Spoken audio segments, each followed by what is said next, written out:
Good Monday, everyone, and welcome to this edition of Conversation Daily News. I'm your host, Cyrus Webb. Glad you all could join us once again. Well, it's a brand new day, it's a brand new week, and welcome to the year that is 2022. We, of course, have your news headlines coming up on this Monday. We have the Truth of the Day with Mary Ellen Ciganovich, and in today's Entertainment Spotlight, you being part of my conversation with Dr. Teresa A. Smith. Over the weekend, you guys probably saw our hour special about her book Transformation. We're going to be discussing that book today. Enjoy our program. For Conversation Daily News, I'm Cyrus Webb with your Monday headlines. In national news, schools adapt for return from break as COVID-19 cases surge. Mask requirements are returning in some school districts that had dropped them. Some are planning to vastly ramp up virus testing among students and staff, and a small number of school systems are switching to remote learning for just a short while, educators hope. With coronavirus infections soaring, the return from school's winter break will be different than planned for some as administrators again tweak protocols and make real-time adjustments in response to the shifting pandemic. All are signaling a need to stay flexible. Change has been the only constant in this fight. Newark School Superintendent Robert Leon wrote in a notice to parents before the break. He announced last Thursday that students will learn remotely for at least the first 2 weeks of the new year. In the nation's largest school system, New York City, 2 million at-home test kits provided by the state will be used to increase testing following the break, officials announced last week. Students whose classmates test positive can keep coming to school as long as their at-home tests are negative and they don't have any symptoms. In more national news, January 6th committee prepares to go public as findings mount. They've interviewed over 300 witnesses, collected tens of thousands of documents, and traveled around the country to talk to election officials who were pressured by Donald Trump.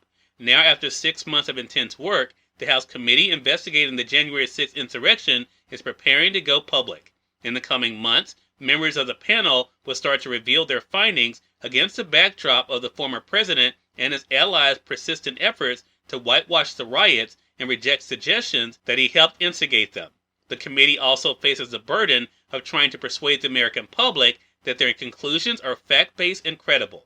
But the 9 lawmakers, 7 Democrats and 2 Republicans, are united in their commitment to tell the full story of January 6, 2021, and they are planning televised hearings and reports that will bring their findings out into the open. Their goal is not only to show the severity of the riot, but also to make a clear connection between the attack and Trump's brazen pressure on the states and Congress to overturn Joe Biden's legitimate election as president last year. The full picture is coming to light despite President Trump's ongoing efforts to hide the picture, said Liz Cheney, the committee's vice chairwoman and one of its 2 Republican members. I don't think there's any area of this broader history in which we aren't learning new things, she said. In more national news, Fauci says CDC is mulling COVID test requirement for asymptomatic. As the COVID-19 Omicron variant surges across the United States, top federal health officials are looking to add a negative test along with its 5-day isolation restrictions for asymptomatic Americans who catch the coronavirus, the White House top medical advisor said on Sunday. Dr. Anthony Fauci said the Centers for Disease Control and Prevention is now considering including the negative test as part of its guidance after getting significant pushback on its updated recommendations last week. Under that December 27th guidance, isolation restrictions for people infected with COVID-19 were shortened from 10 days to 5 days if they are no longer feeling symptoms or running a fever. In more national news, climate change, new construction mean more ruinous fires. The winter grassland fire that blew up along Colorado's Front Range was rare, experts say, but similar events will be more common in the coming years as climate change warms the planet, sucking the moisture out of plants, suburbs grow in fire-prone areas, and people continue to spark destructive fires. Flames swept over drought-stricken grassy fields and neighborhoods northwest of Denver on last Thursday with alarming speed, propelled by gusts of up to 105 miles per hour winds. Tens of thousands were ordered to flee with little notice. In more national news, 2,500 U.S. flights canceled due to storms and virus. Wintry weather combined with the pandemic to frustrate air travelers whose return flights home from the holidays were canceled or delayed in the first days of the new year. More than 2,500 U.S. flights and more than 4,100 worldwide were grounded on Sunday, according to tracking service FlightAware. In entertainment news, Betty White, TV's Golden Girl, dies at 99.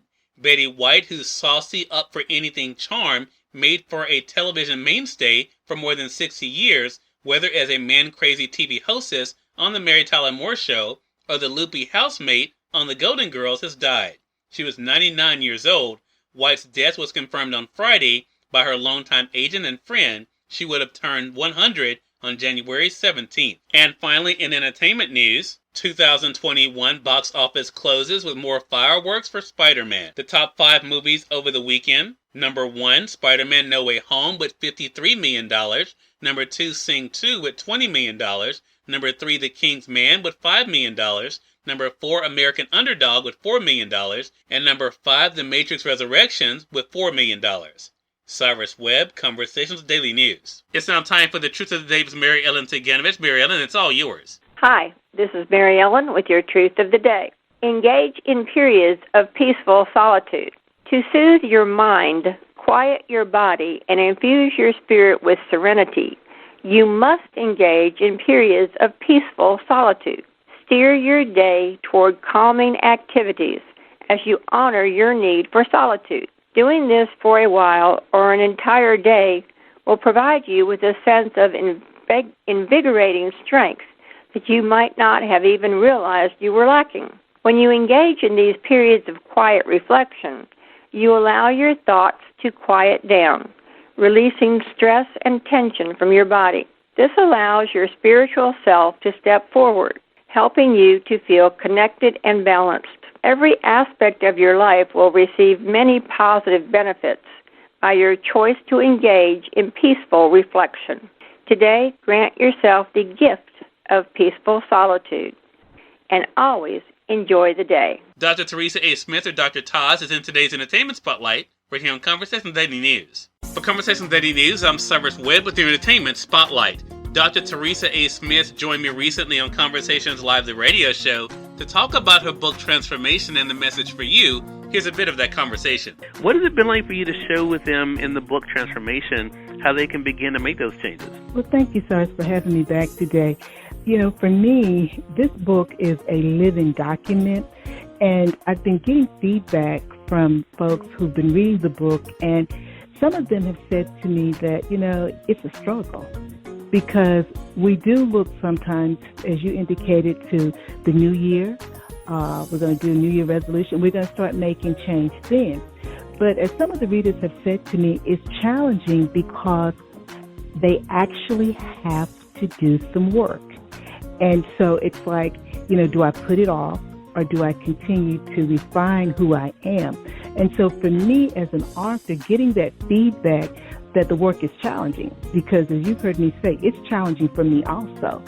So right. For me, it's very rewarding to have folks actually buy the book and they're actually doing the work and becoming who they want to be, even though it's a give and take. You begin the book in these messages, and we'll talk about how the book is formatted for those who have not seen it yet, that change is challenging. Have you always known that it was not going to be easy? Did you always know that it was going to be work in order to transform? You know, I did, Cyrus, because, you know, we can have pipe dreams. You know, we can have, I want to say this the right way, we can have beer money, but champagne dreams.